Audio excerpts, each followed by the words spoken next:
நமஸ்காரம். அடியேன் மாதவன். இந்த சாதுர்மாச விரதத்தில் பெருமாளுக்கு ஏதாவது பண்ணணும் அப்படின்ற அபிப்பிராயத்துலேயும் பண்ணுறது ஜனங்களுக்கு உபயோகமாக இருக்கணும் அப்படின்ற நோக்கத்தோடவும் முதல்ல ஆரம்பிச்சிருக்கிறது இந்த சுந்தரகாண்ட பாராயணத்தை. எல்லாரும் சமஸ்கிருதம் தெரிஞ்சவா இல்லைன்றதுனால மூலப்பாட்டத்தை வாசிக்காமல் அர்த்தமாக கொடுக்கப்பட்டுள்ள இந்த சுந்தரகாண்டத்தை தமிழில் விளக்கத்தை மட்டும் வாசிச்சுன்னு போகிறது அப்படின்றதா கருத்தில் கொண்டு இந்த காணொலியை வெளியிடுறோம். புரியணுன்றதுக்காக இன்னும் மெதுவாக வாசிக்கிறதுக்கு பிரயத்தனப்படுறேன் அடியேன். இது வெளியான காலத்திலேருந்து எல்லாரும் கேட்டு அனுபவித்து பெருமாண்ட எல்லா விதமான ஸ்ரீராமர்ன்ற எல்லா விதமான காரியங்களையும் ஜெயிச்சுக்கணும் அப்படின்றதா பிரார்த்தனை பண்ணிட்டு நாங்கள் சங்கல்பமாக இதை 9 நாளைக்குள்ளே பாராயணத்தை பண்ணி வெளியிடுறோம் அப்படின்றதா தெரிவிச்சுக்கிறோம். மேலும் விவரங்களுக்கு கொடுக்கப்பட்டுள்ள தொலைபேசி எண்ணை தொடர்பு கொள்ளவும். மனோஜபம் மாருததுல்ய வேகம் ஜிதேந்திரியம் புத்திமதாம் வரிஷ்டம் வாதாத்மஜம் வானரயூத முக்கியம் ஸ்ரீராமதூதம் சிரசான் நமாமி.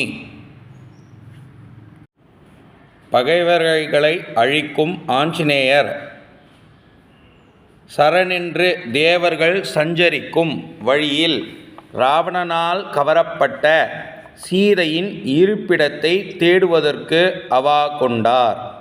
ஒப்பற்றதும் செய்வதற்கரியதுமான செயலை செய்ய விரும்பியவராய் அவ்வானரர் தலையையும் கழுத்தையும் உயர்த்தி கொண்டு ஒரு விருட்சம் போல் விளங்கினார்.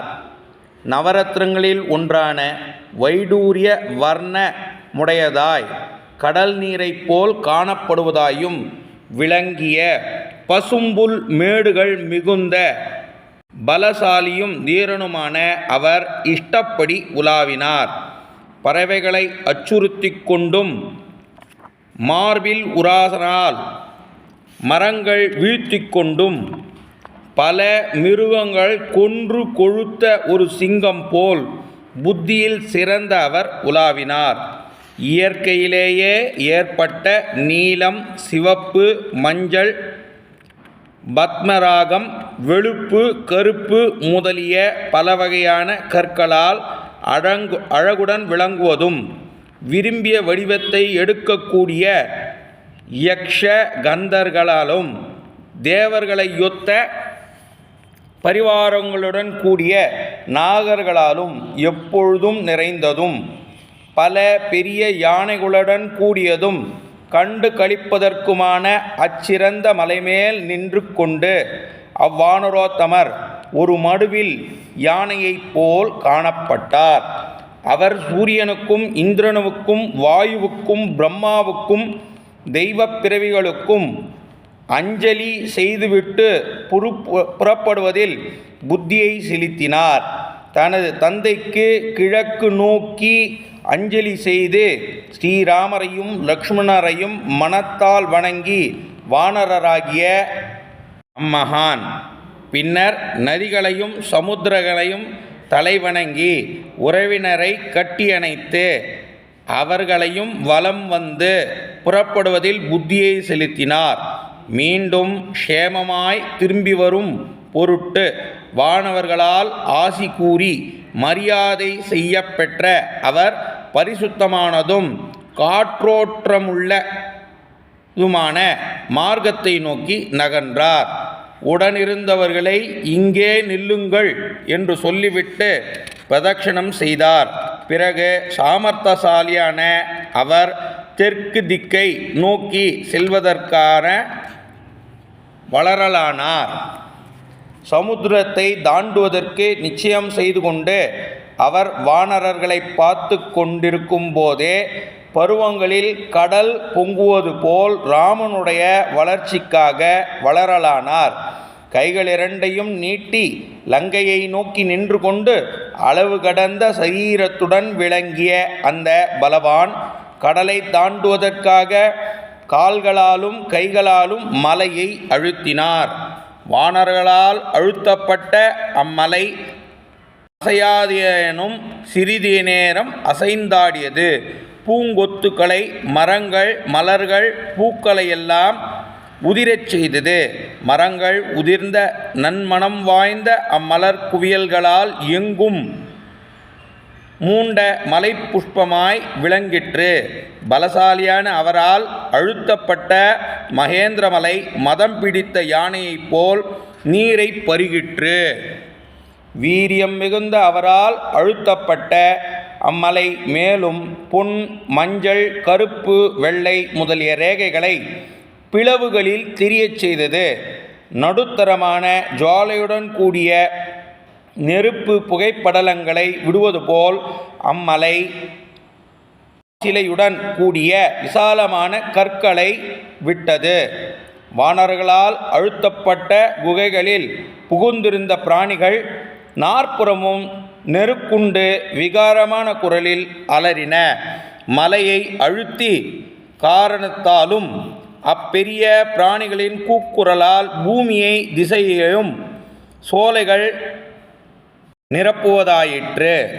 நன்றாக தெரியும் ஸ்வஸ்திகமென்னும் வெண்கோடுகள் லக்ஷணத்தையுடைய பாம்புகள் பருத்த தலைகளால் கொடிய நெருப்பை கக்கிக் கொண்டு பற்களால் கற்களை கடித்தன.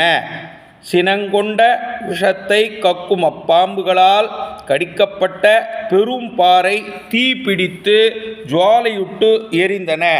மேலும் அப்போது அவை 1000 துண்டுகளாய் சிதறி விழுந்தன. அந்த மலையில் உண்டாயிருந்த மருந்து செடிகள் எவ்வளவோ அவைகளும் விஷத்தை போக்க வல்லவை ஆயினும் அப்பொழுது அப்பாம்புகளின் விஷத்தை போக்க வல்லமையற்று இருந்தன. வேறு சில உடல்கள் பருத்த பாம்புகள் தங்களின் வீரியத்தால் நெருப்பை கக்கிக் கொண்டு குகைகளினின்று வெளியே கிளம்பின. வானவர்களின் கால்களில் நசுக்குண்டன. அழுத்தப்பட்ட மலையில் தளிர் மரங்கள் வாசனை பரப்பிக் கொண்டு மலர் மாரியை பொய்தன. அம்மலையில் மனோசிலைகள், கற்கள் சிவப்பு கருப்பு கலந்த மஞ்சள் நிறமானவை வெடித்து சிதறின. பிளக்கப்பட்ட மலை ஒளிவிட்டு கற்களாலும் வன தாதுக்களாலும் அக்னி பிழம்பை போலும் செங்குழம்பு போன்ற பலவிதமாய் சிவந்து காணப்பட்டது. இம்மலை பூதங்களால் பிளக்கப்படுகிறது என்று எண்ணிய பயத்தை அடைந்த முனிவர்களும் வித்யாதர்களும் தங்கள் ஸ்ரீகளின் கூட்டத்துடன் அவ்விடமிருந்து உயரே கிளம்பினர். வானத்திற்கு தரையில் வைக்கப்பட்டிருந்த விலைமிக்க பொன் வட்டில்களையும் மற்ற பான பாத்திரங்களையும் பொற்குடங்களையும் விட்டுவிட்டு சிறந்த லேகியங்களையும் சிற்றுண்டிகளையும் பலவித மர்ம சங்கங்களையும் மாட்டுத்தோல் கேடயங்களையும் தங்கம் பிடி போட்ட வாள்களையும் விட்டுவிட்டு கிளம்பினர்.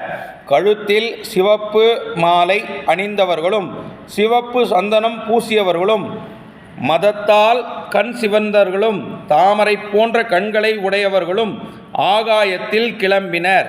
1000 சதங்கை தோள்களையும் காப்பு முதலியவற்றையும் அணிந்தவர்களும் சிரித்த முகமுடையவர்களுமான பெண்கள் ஆச்சரியம் மிகுந்தவர்களாய் கணவன்மார்களுடன் வானவெளியில் நின்றனர். வித்யாதரர்களும் மகரிஷிகளும் ஒன்று கூடி தங்களுடைய சிறந்த ஞான பலத்தை காட்டிக்கொண்டு ஆகாயத்தில் நின்றனர். மலையையும் உற்று நோக்கினார்கள். அதே சமயத்தில் நிர்மலமான ஆகாயத்தில் நின்று கொண்டிருந்த சித்தர்கள், சாரணர்கள், ஆத்ம நிஷ்டாக்களான ரிஷிகள் முதலியோர்களும் பின்வருமாறு பேச்சையும் கேட்டார்கள். வாயுகுமாரரும் மலை போன்றோரும் மகா வேகமுடையவருமாகிய இந்த அனுமான் திமிங்கலம் நிறைந்த சமுத்திரத்தை தாண்டப் போகிறார். ஸ்ரீராமரின் பொருட்டு வானர்களின் செய்வதற்கு அரியதான செயலை செய்யவும் கடப்பதற்கரியதான கடலின் எதிர்கரையை அடையவும் விரும்புகிறார். வித்யாதரர்கள் அந்த ரிஷிகளுடைய இந்த பேச்சை கேட்டு அளவு கடந்த ஆற்றல் படைத்த அந்த வானரோத்தமரை மலைமேல் நின்று கண்ணுற்றார்கள். மலைக்கு நிகரான அவர் குலுங்கினார்.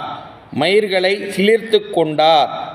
நீண்ட பெரிய மேகங்கள் பேரொலியை முழக்குவது போல் முழக்கினார். உயர கிளம்பத் தொடங்கிய அவர் உருண்டு திரண்ட மயிர்களை செறிந்திருந்த வாளை அடியிலிருந்து நுனி வரை கருடன் பாம்பை சுழற்றி உதறுவது போல் உதறினார். வேகம் மிகுந்த அவருடைய பின்புறம் உதறப்பட்ட வாள் கருடனால் இழுக்கப்பட்ட பெரிய பாம்பை போல் காட்சியளித்தது. அவ்வானரர் குண்டாதடி போன்ற கைகளால் தரையில் ஊன்றி இடையை சுருக்கி கால்களை மடக்கி கொண்டார்.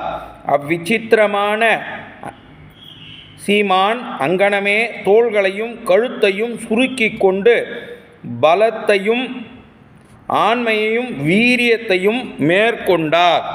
மேலே நோக்கி பார்வையுடையவராய் தூரத்திலிருந்து விழியை உற்று நோக்கி கொண்டு ஆகாய மார்க்கத்தை ஆராய்ந்து இருதயத்தில் மூச்சை அடக்கினார்.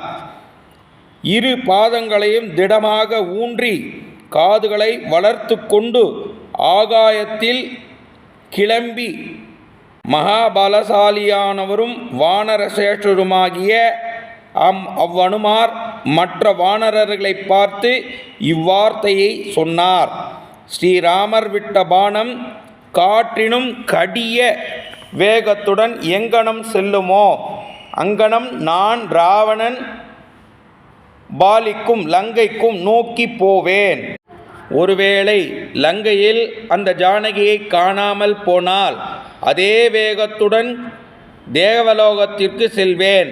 தேவலோகத்திலும் சீதையை காணாவிட்டால் வருத்தப்படாது அரக்கர் அரசராகிய ராவனை பிடித்து கட்டி கொண்டு வருவேன். எவ்விதத்திலும் நான் காரியத்தை முடித்தவனாய் சீதையன் கூடவே வருவேன். இல்லையேல் ராவணனுடன் சேர்ந்து லங்கையை அடியோடு பிடுங்கிக் கொண்டு வருவேன். வானவர்களை நோக்கி இங்கனம் கூறிவிட்டு வானரர்களில் சிறந்தவரான அனுமார் மனக்கவலையற்றவராய் வேகத்துடன் கூடியவராய் தன்னை ஒரு கருடனுக்கொப்பானவராக எண்ணி பிறகு அவ்வானர வீரர் விரைந்து மேலே கிளம்பினார். அவர் கிளம்பிய வேகத்தில் அம்மலையிலிருந்த மரங்கள் எல்லாம் கிளைகளை சுருக்கி கொண்டு நாற்புறமும் மேலெழுந்தன. அவைகளில் வீற்றிருந்த மதம் பிடித்த நாரைகளுடன் புஷ்பம் நிறைந்த அம்மரங்கள் அவர் தமது தொடை வேகத்தால் கவர்ந்து கொண்டு நிர்மலமான வானவெளியில் சென்றார். தொடையின் வேகத்தால் உயரே கிளம்பிய மரங்கள் நடு வழியில் செல்லும் தங்கள் உறவினரை உறவின் வழியனுப்புவது போல் சிறிது நேரம் வானரரை தொடர்ந்தன. அனுமாருடைய தொடை வேகத்தால் கவரப்பட்ட சால விருட்சங்களும் மற்ற பெரிய மரங்களும் ஒரு அரசனை சைனியங்கள் தொடர்வது போல் அவரை பின்தொடர்ந்தன. மலை போன்ற வடிவுடைய வானரராகிய அனுமார் புஷ்பங்கள் சொரிந்த பல மரங்களால் தொடரப்பட்டு வியக்கத்தக்க தோற்றத்துடன் காட்சியளித்தார். அவற்றுள் வைரம் பாய்ந்த மரங்கள் இந்திரனிடம் பயந்து மலைகள் மூழ்கியவாறு உப்புக்கடலில் வீழ்ந்து மூழ்கின. மேகம் போன்ற அவ்வானரர் பலவித மலர்களாலும் முளைகளாலும் மொட்டுகளாலும் சூழப்பெற்ற மின்மினி பூச்சிகள் நிறைந்த மலை போல் விளங்கினார். அவருடைய வேகத்தில் விடுபட்ட அம்மரங்கள் பூக்கள் உதிர்ந்து கொண்டு வழிவிட்டு திரும்பின. நண்பர்கள் போல் நீரில் பரவி விழுந்தன. அம்மரங்கள் பலவகையான வர்ணப்பூக்களையும் வலுவின்மையால் அனுமானுடைய காற்று வேகத்தில் சிதறி கடலில் விழுந்தன.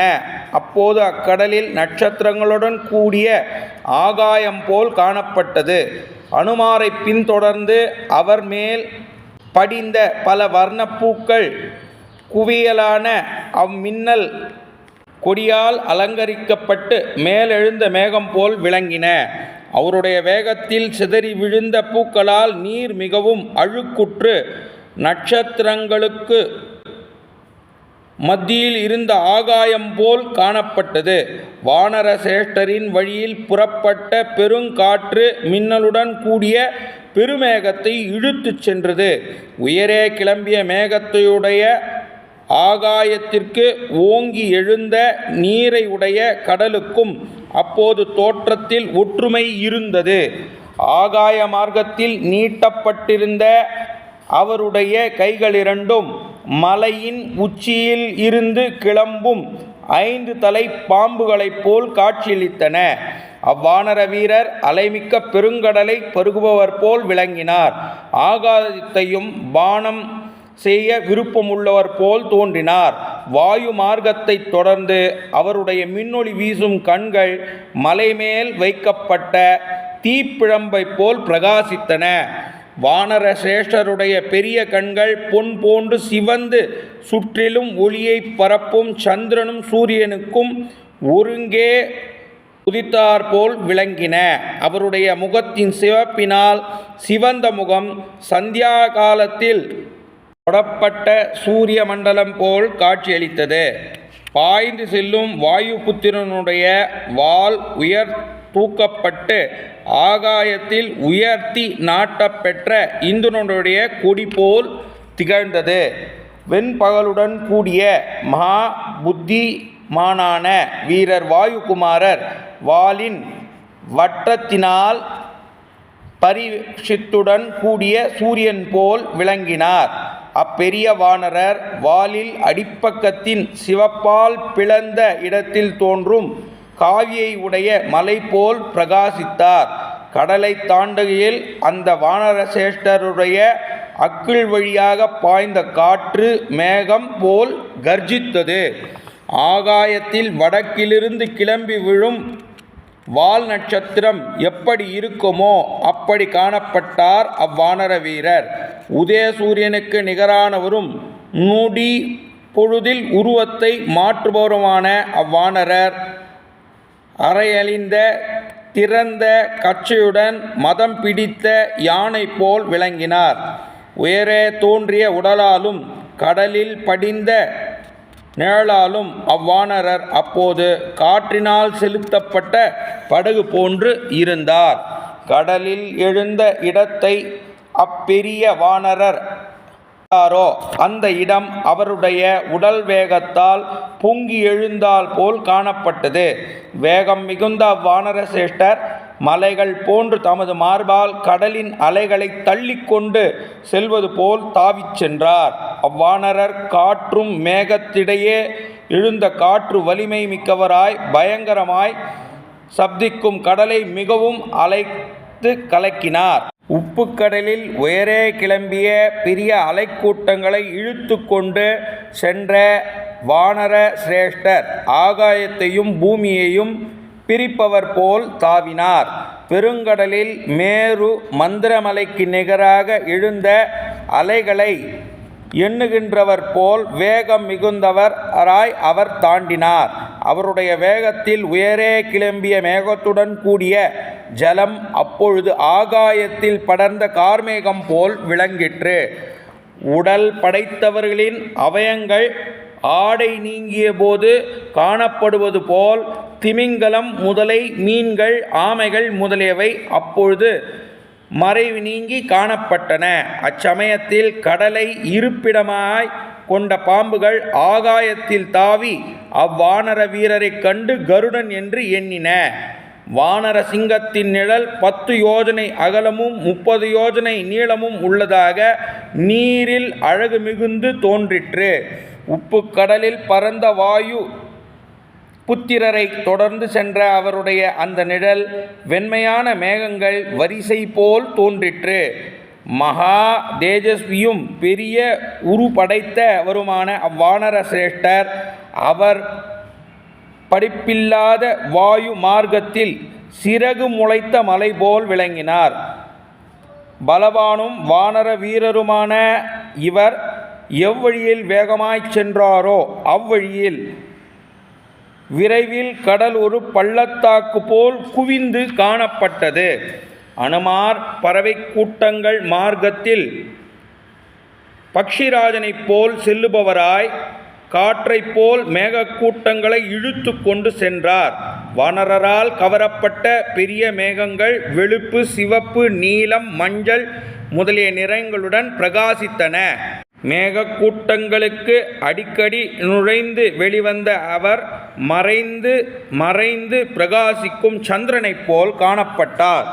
விரைவாக தாவி செல்லுகின்ற அவ்வானரர் அப்பொழுது தேவர்கள், கந்தர்வர்கள், பூமாரிகளை பொழிந்தனர்.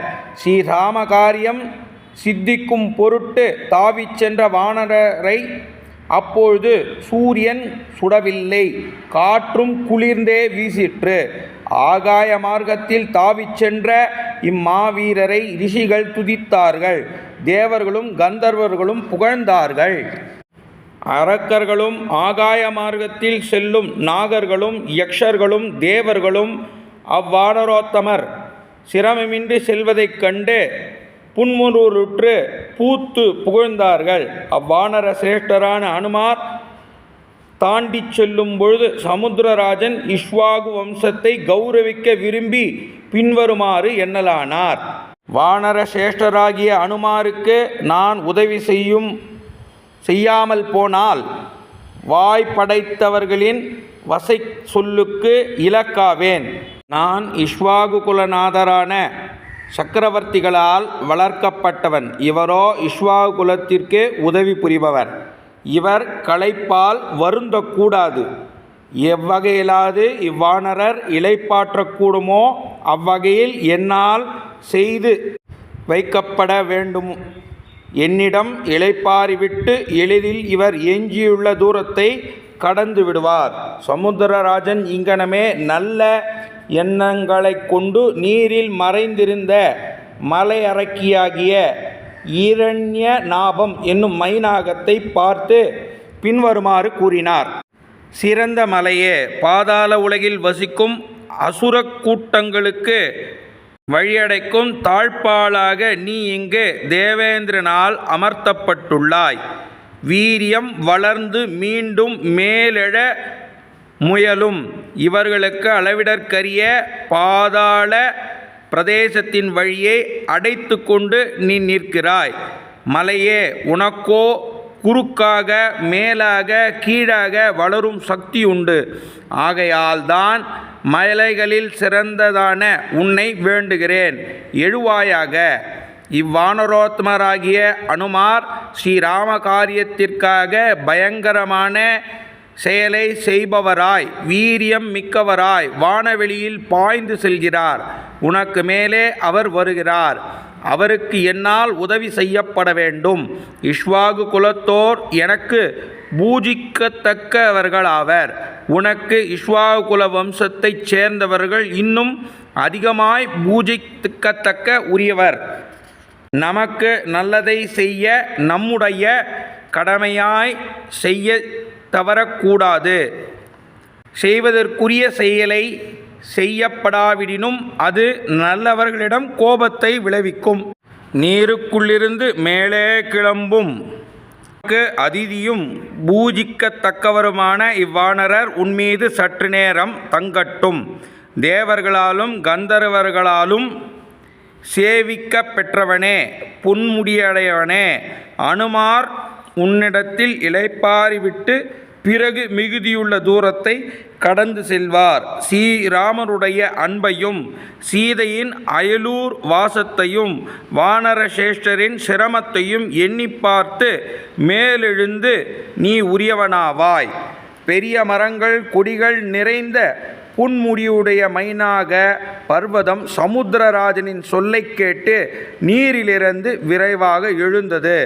கடல் நீரை பிளந்து கொண்டு அப்பொழுது கிளம்பிய அம்மலை மேகத்தை பிளந்து கொண்டு பிரகாசிக்கும் கர்ணனுடைய சூரியனைப் போல் விளங்கிற்று. நீரில் மூழ்கியிருக்கும் பெருமை மிகுந்த அம்மலை சமுத்திரராஜனால் தூண்டப்பட்டு சில வினாடிகள் சிகரங்களை வெளிக்காட்டிற்று. கிண்ணர்களும் சிறந்த நாகர்களும் வசிக்கும் பொன்மயமான சிகங்கராலும் கடலிலிருந்து கிளம்பிய ஆகாய அளாவிய உதய சூரியன் போல் பிரகாசிக்கும் பொன் முடிகளாலும் இருப்பது போல் பாகி இருந்த வானவெளி பொன் ஒளியைப் போல் பொன்மயமான இயற்கை ஒளியுடன் விளங்கும் சிகரங்கள் அச்சிறந்த மலை 100 சூரியனைப் போல் இருந்தது. உப்பு கடலின் நடுவில் தனியாக மேலெழுந்து எதிரில் நின்ற அதை இது ஒரு இடையூறு என்று அனுமான் நிச்சயித்தார். மகாவேகமுடைய அவ்வானர சேஷ்டர் மிக உயர்ந்த அம்மலையின் காற்றானது மேகத்தை தள்ளுவது போல் தள்ளி வீழ்த்தினார். அங்கனம் வீழ்த்தப்பட்ட அச்சிறந்த மலை அப்போது அவ்வானருடைய வேகத்தை உணர்ந்து வியப்பும் மகிழ்ச்சியும் அடைந்தது. ஆகாயத்தில் மீண்டும் மேலே கிளம்பி அம்மலை ஒரு மனித உருவமாய் எடுத்துக்கொண்டு தனது சிகரத்தின் மேல் நின்று கொண்டு வானில் நின்ற அவ்வானர வீரரை பார்த்து இவ்வார்த்தையை சொல்லலாயிற்று. வானர சேஷ்டரே, நீர் மற்றொருவராலும் செய்ய முடியாத இக்காரியத்தை செய்கிறீர். என்னுடைய சிகரங்களில் தங்கள் சுகமாய் இளைப்பாரும் ஸ்ரீராமனுடைய குலத்தில் முன்பு தோன்றியவர்களால் விருத்தி செய்யப்பட்டது. இதற்கே பிரதியாக சமுத்திரராஜன் ஸ்ரீராம காரியத்தில் ஈடுபட்டுள்ள உம்மை பூஜிக்கிறார். செய்த நன்றிக்கு கைமாறு செய்ய வேண்டும். இது சனாதன தர்மம். ஆகையால் அவர் பிரதியுபாரம் செய்ய விரும்புகிறார். அவர் உம்முடைய நன்மதிப்பிற்குரியவர். அவ்வானரர் 100 யோஜனை தூரத்தை ஒரு மிக்க தாண்டுகிறார். இவர் உன் தாழ்வரையில் இளைப்பாறிவிட்டு மிகுதியுள்ள தூரத்தை தாண்டட்டும் என்று நான் இவரால் உம்மிடம் நன்மதிப்பால் ஏவப்பட்டுள்ளேன். ஆகையால் வானர சிரேஷ்டரே, நீர் சற்று தங்கும் என்னிடம் இளைப்பாறிவிட்டு செல்லலாம். வானர சிரேஷ்டரே, என்னிடத்தில் இருக்கும் நறுமணம் வீசும் களையும் கிழங்குகளையும் பழங்களையும் உண்டு கழித்து சிறிது நேரம் கழித்து உடனே செல்லலாம். வானர முக்கியரே, சிறந்த குணவான்களை எதிர்கொண்டு உபசரிக்க வேண்டும் என்பது உலகங்களிலும் பிரசித்தியான தர்மம். எனக்கு உம்முடன் ஓர் உறவு இருக்கிறது. வானர சேஷ்டரே, வாயுகுமாரரே, வேகமாய் தாண்டி கொண்டிருக்கக்கூடிய உம்மை நான் மிகச் சிறந்தவராய் கருதுகிறேன். தர்மத்தில் விருப்பமுள்ள அறவெளியால் விருந்தாளி அற்பனாயிருந்தாலும் பூஜிக்க வேண்டும். உம்மை போன்ற மகாத்மாவை பற்றி கேட்க வேண்டுமா? வானசேஷ்டரே, நீர் தேவ சிரேஷ்டரும் மகாத்மானுமான வாயுவின் புத்திரர். வேகத்தில் அவருக்கு ஒப்பானார். தர்மன் தெரிந்தவர். நீர் பூஜிக்கப்பட வாயுதேவர் பூஜிக்கப்பட்டவராவார். ஆகையால் நீர் எனக்கு பூஜிக்கத்தக்கவர். இவ்விஷயத்தில் இன்னொரு காரணத்தை கேளும். ஐயனே, ஆதியில் கிருதயுகத்தில் மலைகள் உடையவர்களாய் இருந்தன. அவை கருடனைப் போல் காற்றைப் போலும் வேகமாய் எல்லா திக்குகளிலும் பறந்தன. அவை அங்கனம் பறக்கையில் ரிஷிகளும் தேவகணங்களும் பிராணிகளும் அவை தங்கள் மேல் விழுந்து விடுமோ என்ற சந்தேகத்தால் அவைகளிடமிருந்து பயத்தை அடைந்தனர்.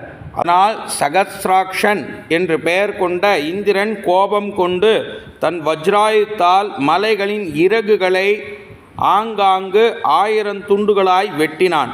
கோபத்துடன் தேவேந்திரன் வஜ்ராயத்தை ஓங்கிக் கொண்டு என்னை நெருங்கிய போது மகாத்மாவான வாயுவால் நான் விரைவாக தள்ளி வீழ்த்தப்பட்டேன். வானரசேஷ்டரே, இப்பூவுலகு கடலில் வீழ்த்தப்பட்டு சிறகுகள் இழக்காமல் முழுவதும் உமது தந்தையால் நன்கு காப்பாற்றப்பட்டவனாவன். வாயு பகவான் எனது பூஜைக்குரியவராவார். ஆகையால் உம்மை பூஜிக்கிறேன். வானரசேஷ்டரே, உம்முடன் எனக்கு இந்த சம்பந்தம் மிகவும் சிறப்புடையதாயிற்றே. வானரோத்மரே, நான் கூறிய அக்காரியங்களை இவ்வாறு நடத்தி இருப்பதால் நீர் மனம் மகிழ்ந்து சமுத்திரராஜனுக்கும் எனக்கும் அனுக்கிரகம் செய்வது தகும்.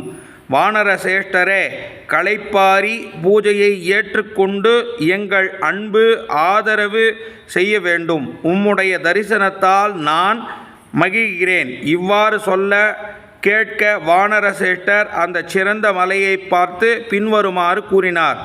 நான் மகிழ்வுற்றேன். அதிதி பூஜை செய்ததாயிற்று. நான் தங்கவில்லை என்று கோபம் கொள்ளக்கூடாது. நான் செயல் புரிவதற்குரிய காலம் விரைந்து இருக்கின்றது. பகலும் கழிந்து கொண்டே இருக்கிறது. நடுவில் எங்கும் தங்குவதற்கில்லை என்று உறுதியும் தரப்பட்டுள்ளது. இங்கனம் கூறிவிட்டு வீரனான வானரசேஷ்டர் கையினால் மலையை தடவி புன்சிரிப்புடன் ஆகாயத்தில் புகுவது போல் செல்லலானார். வாயுகுமாரராகிய அவர் மலையரசனாலும் கடலரசனாலும் இங்கனம் கண்டு உரிய முறையில் கௌரவத்துடன் ஆச்சரியங்களுடனும் பூஜிக்கப்பெற்றவராகிறார். பின்பு மலையையும் கடலையும் விட்டு வெகு தூரம் மேலே கிளம்பி தந்தையாகிய வாயுவின் மார்க்கத்தில் பரிசுத்தமான ஆகாயத்தில் சென்றார். வாயுகுமாரர் இன்னும் மேலே சென்று அம்மலையை பார்த்து கொண்டே பிடிப்பற்றவரார் நிர்மலமான வானவெளியில் சென்றார். தேவர்களும் சித்தர்களும் பிரம்ம ரிஷிகளும் ஆகாயத்தில் இருப்பவர்களுமாகிய அனைவரும் அனுமானுடைய இந்த இரண்டாவது அற்புத செயலை கண்டு வாயார புகழ்ந்தனர். பொன்முடிகளுடைய அம்மலை அங்கிருந்து தேவர்கள் ஆயிரக்கணக்கானவர்கள் படைத்த இந்திரனுடைய மகிழ்ச்சியை அடைந்தார்கள். புத்திமானான இந்திரன் மலைகளில் சிறந்த மைனாகத்தை நோக்கி மகிழ்ச்சியால் தழதழவென்று நெஞ்சுடன் பின்வருமாறு வார்த்தையை சொன்னான். இரண்யநாபா, மலையரசே, உன்னிடம் நான் மிகவும் சந்தோஷமடைந்துள்ளேன். உள்ளம் உனக்கு அபயம் அளிக்கிறேன். நீ சுகமாய் வாழ்ந்திரு.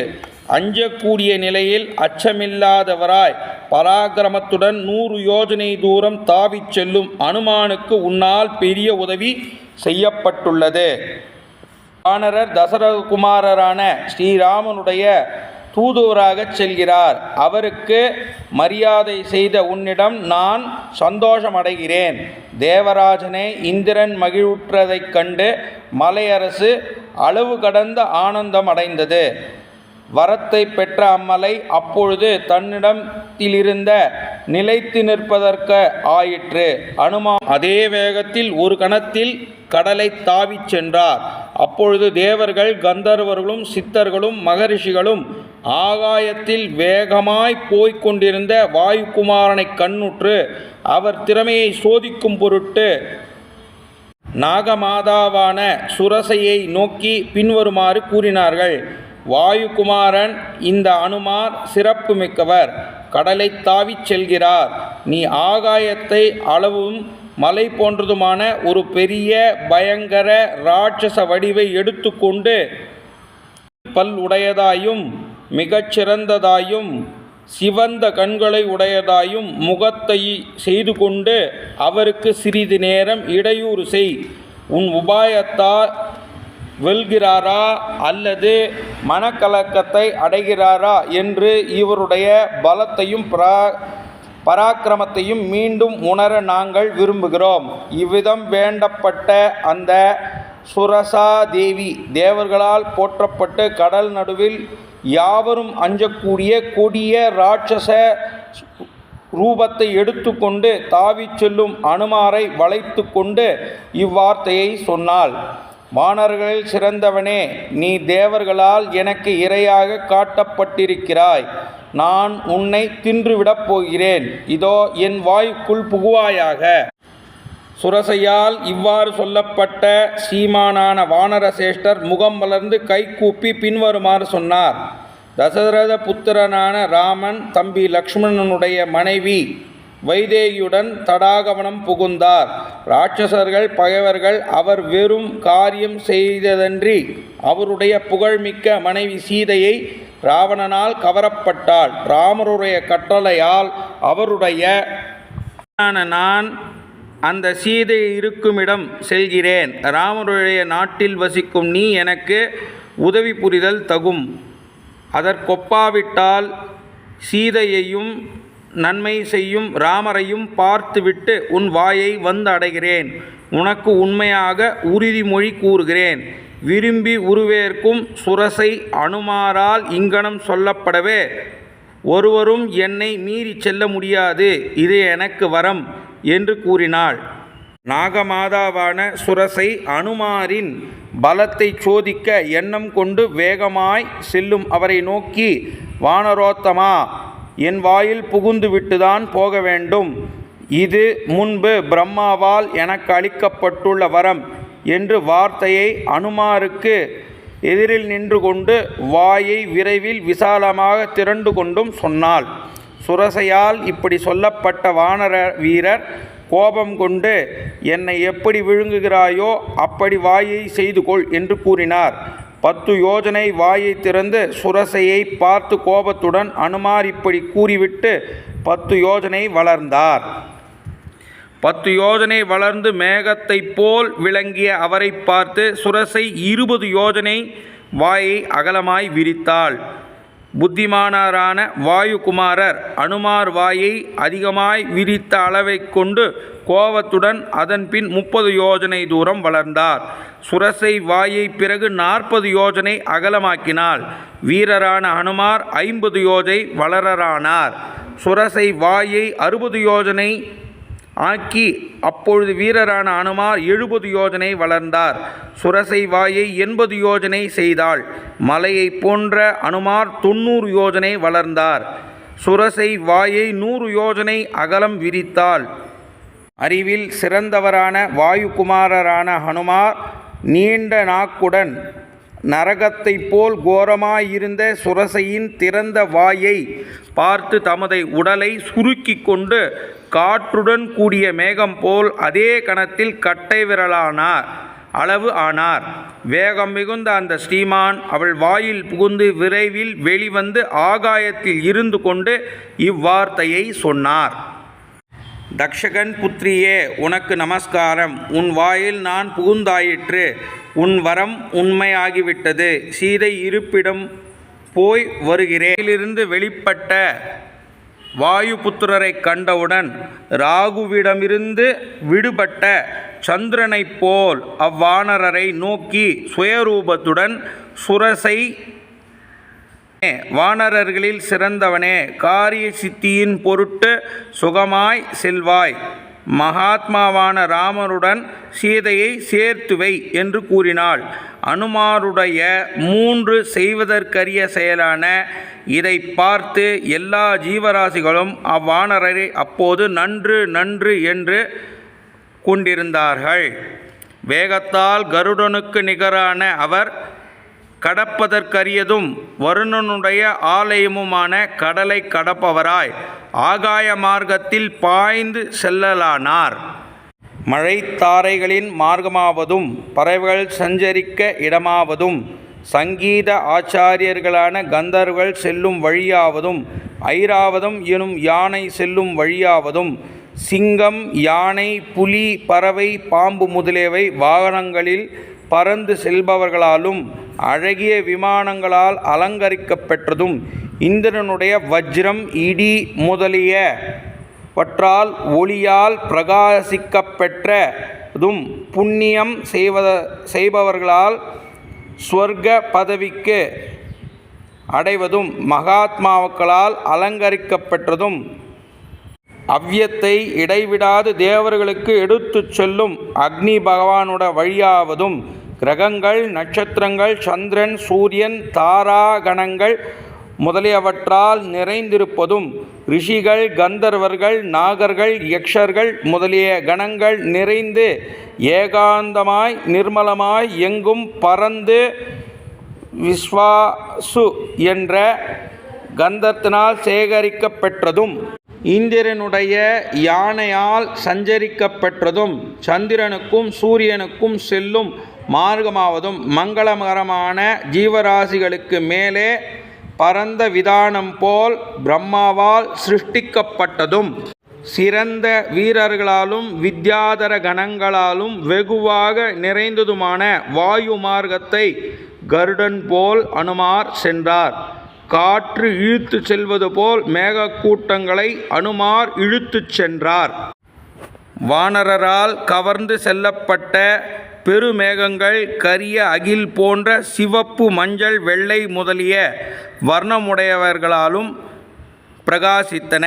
மேக கூட்டங்கள் அடிக்கடி புகுந்து வெளிப்போதும் சென்ற அவர் மழைக்காலத்தில் சந்திரன் புகுந்து வெளிவருவது போல் அப்பொழுது காட்சியளித்தார். வாயுகுமாரராகிய அனுமார் 8 திக்கிலும் காணப்படுபவராய் நீண்ட சிறகுகள் படைத்த பெரியதொரு மாலை ஆதாரமின்றி ஆகாயத்தில் மிதப்பது போல் காணப்பட்டார். விரும்பிய வடிவெடுக்க வல்ல சிம்ஹாஹா என்ற மதம் பிடித்த அரக்கியுறுத்தி பாய்ந்து செல்லும் அவரை பார்த்து தன் மனத்தில் பின்வருமாறு எண்ணினாள். வெகு காலத்திற்கு பிறகு இன்றுதான் நான் பசியாரப் போகிறேன். இந்த பெரிய பிராணி நீண்ட காலம் காத்திருந்த எனக்கு வசமாக சிக்கியுள்ளது. இவ்வாறு மனத்தில் நினைத்த அவள் அவருடைய நிழலை பற்றி இழுத்தாள். வானரல் நிழல் கவரப்படவே யோசிக்கலானார். கடலில் எதிர்காற்றால் பெரியதொரு படகு தடைபடுவது போல் திடீரென நான் பலமிழந்து தாக்கப்படுகிறேன். அவ்வானரர் அங்கிருந்து பக்கங்களிலும் மேலும் கீழும் பார்வையை செலுத்தி உப்பு கடலில் மேலெழுந்த ஒரு பெரிய பூதத்தை கண்டார். அனுமார் அதை கண்ணுற்று அவலட்சணமான முகத்துடையதும் வியக்கத்தக்க தோற்றமுடையதும் வீரியம் மிக்கதுமாகிய அது வானர வேந்தர்களால் குறிப்பிடப்பட்டதும் நிழலை பிடித்து இழுக்கக்கூடியதுமான பூதம், இதில் சந்தேகமில்லை என்று எண்ணினார். மதிமானாகிய அவ்வானரர் அவள் உம்மை தான் என்று உணர்ந்து மழைக்காலத்தில் மேகத்தைப் போல் பெரியதொரு உருவுடையவராக வளர்ந்தார். அவ்வானர சேஷ்டரின் உடல் வளர்வதைக் கண்டு அவள் பாதாளத்தையும் ஆகாயத்தையும் ஒத்த வாயை திறந்தாள். மேக கூட்டம் போல் கர்ஜித்து அவள் வானரரை நோக்கி பாய்ந்தாள். புத்திமானாகிய அப்பெரிய வானரர் திறக்கப்பட்ட அவளுடைய பெரிய வாயையும் உடலின் அளவையும் உயிர்நிலையையும் கண்டார். மகாபலசாலியான அவ்வானரர் தன்னை உடனே சுருக்கி கொண்டு அவளுடைய திறந்த வாயுக்குள் வஜ்ராயுதம் தாக்குவது போல் பாய்ந்தார். பருவங்களில் ராகுவால் விழுங்கப்படுவதும் சந்திரனைப் போல் அவர் அவருடைய வாயினுள் விழுந்து மறைந்த சித்தர்கள் சாரணர்களை கண்டார். பிறகு கூரிய நகங்களால் அவருடைய உயிர்நிலையை கிழித்து எண்ணிய வண்ணம் செய்து முடிக்கக்கூடிய வானரர் அங்கிருந்து வேகத்துடன் மேலே கிளம்பினார். முன் யோஜனையாலும் தைரியத்தாலும் திறமையாலும் அவளை கொன்றுவிட்டு மனோதிடம் படைத்த அவ்வானர சேஷ்டர் மீண்டும் விரைவில் வளரலானார். அனுமாரால் மார்பு கிழிக்கப்பட்ட அவள் உப்பு கடலில் விழுந்தாள். அவளுடைய அழிவுக்காகவே அனுமார் பிரம்மாவால் சிருஷ்டிக்கப்பட்டிருந்தார் போலும். அந்த சிம்ஹிகை வானரரால் விரைவில் கொன்று வீழ்த்தப்பட்டதைக் கண்டு வானில் சஞ்சரித்த பூதங்கள் வானர சேஷ்டரிடம் பின்வருமாறு சொன்னனர். வானரோத்தமரே, உம்மால் இப்பொழுது பயங்கரமான காரியம் செய்யப்பட்டது. பெரும் பூதம் கொல்லப்பட்டது. உமது நோக்கத்தை இடையூறின்றி சாதிப்பீராக. வானரசேஷ்டரே, தைரியமும் முன்யோஜனை புத்தி திறமை ஆகிய 4ம் உம்மிடத்தில் உள்ளபடியால் எவனுக்கு உண்டோ அவன் செயல்களில் இடையூறுகளால் தடைபட மாட்டான். சமயோஜிதமான புத்தி படைத்தோரும் பூஜிக்கத்தக்கவருமான அவ்வானரர் அவர்களால் நன்கு கௌரவிக்கப்பட்டவராய் ஆகாயத்தை அடைந்து கருடனைப் போல் செல்லலானார். 100 யோஜனைகளில் முடிவில் அவர் அக்கறையை நெருங்கியவராய் 4புறமும் பார்க்கும் வகையில் வனங்கள் காட்சிகளை கண்டார். வானரசேஷ்டர் ஆகாயத்தில் சென்று கொண்டே பலவிதமான மரங்களால் அழகாயிருந்த தீவை மலைய பர்வதத்தின் மேலிருந்த உபவனங்களையும் கண்டார். கடலையும் கழிக்கரையையும் கழிக்கரையிலிருந்த மரங்களையும் கடலில் விழும் ஆறுகளின் முகத்வாரங்களையும் பார்த்து கொண்டே தைரியசாலியும் புத்தியுமான அவர் பெரிய மேகம் போல் ஆகாயத்தில் பரவியிருந்த தன் உருவத்தை நோக்கி பின்வருமாறு எண்ணினார். எனது உடலின் பெரிய வடிவத்தையும் வேகத்தையும் அரக்கர்கள் கண்ட மாத்திரத்தில் என்னிடம் பரபரப்பை அடைவார்கள் என்று வானரசேஷ்டர் கருதினார். பின்பு மலை போன்ற அவ்வுடலை சுருக்கி கொண்டு மதிமயக்கம் நீங்கிய அந்திம ஞானி போல் மீண்டும் இயற்கையான சுயரூபத்தை எடுத்து கொண்டார். அனுமார் முன் வடிவை மிக்க சுருக்கிய 3 அடிகளால் மூவுலகையும் அளந்த பலி சக்கரவர்த்தியின் கர்வத்தை அடக்கி வாமனமூர்த்தி போல் சுயரூபத்துடன் விளங்கினார். அழகிய பல வடிவங்களை எடுக்க வல்லவரான அவர் சமுத்திரராஜனின் அக்கறையை அடைந்து தான் செய்ய வேண்டிய காரியத்தை ஆராய்ந்து அதற்கு தகுந்த ரூபத்தை அடைந்தவராய் தன்னை பார்த்து பிறரால் வெல்ல முடியாதவராய் விளங்கினார். பிறகு பெரியதொரு மலையின் சிகரத்திற்கொப்பான அம்மகாத்மா தாழை, நறுவலி, தென்னை முதலிய மரங்கள் நிறைந்ததும் அழகிய சேரங்களை உடையதுமான லங்காபுரியின் உச்சியில் இறங்கினார். அவ்வானரர் கடலின் அக்கறையை அடைந்து சிறந்த மலையின் உச்சியில் இலங்கை மாநகரை பார்த்து மிருகங்களாயும் பறவைகளாயும் அச்சுறுத்தி கொண்டு குறுகிய வடிவுடன் அம்மலை மேல் குதித்தார். தனவார்களும் நாகர்களும் வசிப்பதும் அலைகள் மிகுந்ததுமான கடலை தன் வலிமையால் தாண்டி அம்மகா சமுத்திரத்தின் அக்கறையில் குதித்து அமராவதி போன்ற இலங்காபுரியை அப்பொழுது அவர் கண்டார். இங்கனம் முதல் சர்க்கம் முற்றிற்று.